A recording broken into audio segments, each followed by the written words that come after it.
ආයිබෝවන් හැමෝටම වෙස්වලාගෙන ඉන්න කුලී ඝාතනයෙන් කරන ස්නයිපර් කෙනෙක්ගේ ජීවිතය වටා ගෙතුණු action thriller crime TV series එකක් තමයි අද අපි අරගෙන ඇවිල්ලා තියෙන්නේ. The Days of the Jackal කියන්නේ 2025 වසරේ රිලීස් වුණ එපිසෝඩ් 10කින් යුතු ටීවී සීරීස් එකක්. ඉතින් IMDb දර්ශකයේ 8.1, Rotten Tomatoes දර්ශකයේ 85%කුත් ගන්න සමත් වෙලා තියෙන මේ කතාව ගැන අපි දැන් බලමු. ඉතින් මේ කතාව ගලාගෙන යන්නේ ජැකල් කියන අන්වර්ථ නාමයෙන් ඉන්න දක්ෂ කුලී ඝාතක ස්නයිපර් කෙනෙක් වටා. ඉතින් එක් සමාගම් දේශපාලනයට අනවශ්‍ය පුද්ගලයන් මේ ගේම් එකෙන් ඉවත් කරන එක තමයි ජැකල්ගේ රාජකාරිය. ඉතින් මෙයාගේ වැඩවලට බ්‍රිතාන්‍ය බුද්ධි අංශයත් ඇහැ ගැටුණාම තමයි මේකේ ලස්සනම වැඩ ටික පටන් ගන්නෙ. මේ අතරතුර ජැකල්ට අලුත් මෙහෙයුමක් හම්බ වෙනවා.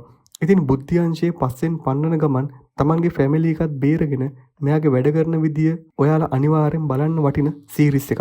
දැනටමත් මේ සීරීස් එකේ සීසන් 2 ට්‍රේලර් එක ඇවිල්ලා තියෙනවා.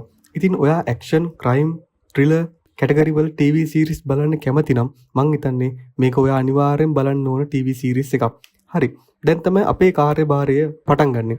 ඉතින් ඔයාලට මේ වගේ ටීවී සීරීස් වල direct download links subtitle links දෙන එක තමයි අපේ channel එකේ ප්‍රධාන අරමුණ.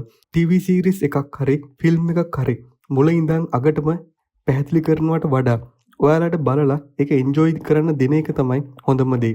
ඉතින් මම මේ series එකේ direct download links subtitle links පල්ලෙහා description එකේ දාලා තියන්නම්. එතකොට ඔයාලට එහෙම හොය කාලේ නාස්ති කරන්නේ නැතුව TV series එක ඉක්මනින් බලන්න පුළුවන්. ඉතින් අපි මේ පටන් ගත්ත වැඩේ ගැන ඔයාලට මොකද හිතෙන්නේ? පල්ලෙහෙන් කමෙන්ට් එකක් දාන්න කියලා ආදරෙන් මතක් කරනවා. ඉතින් අපි subscribe කරලා like කරලා තියාගන්න කියලා ආදරෙන් මතක් කරනවා. තවත් මේ වගේ සුපිරි ගණේ TV series එකක් ෆිල්ම් එකකින් හමු වෙමු. සුබ දවසක්.